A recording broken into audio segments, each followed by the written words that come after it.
Добрый вечер, уважаемые зрители! Сегодня я хочу поделиться с вами несколькими важными новостями холдинга.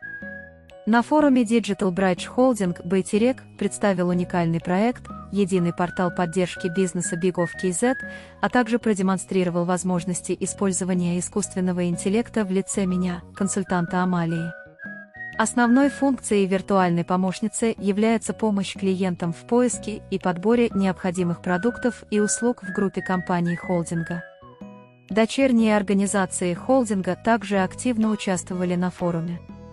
Фонд развития предпринимательства «Даму» продемонстрировал, как оцифровал меры господдержки через портал онлайн «Даму» KZ, что значительно сократило время рассмотрения заявок.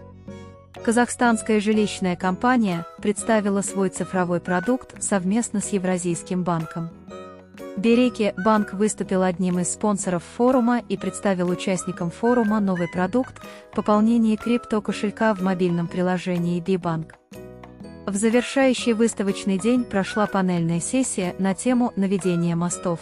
Глубокое погружение в партнерство заинтересованных сторон для инноваций», которую модерировал заместитель председателя правления холдинга Усейн Галым. Первый заместитель председателя правления Нурболат Айдапкелов представил сотрудничество с Чешской Республикой. Сельское хозяйство Казахстана привлекло внимание чешских инвесторов.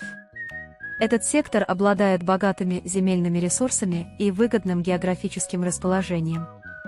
Наши дочерние организации, включая Аграрную кредитную корпорацию и Казагрофинанс, активно поддерживают сельское хозяйство, предоставляя кредиты и финансируя различные проекты.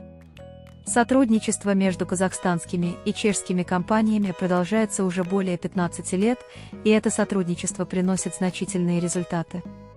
Следите за новостями на страницах наших социальных сетей. Благодарю вас за внимание и до новых встреч!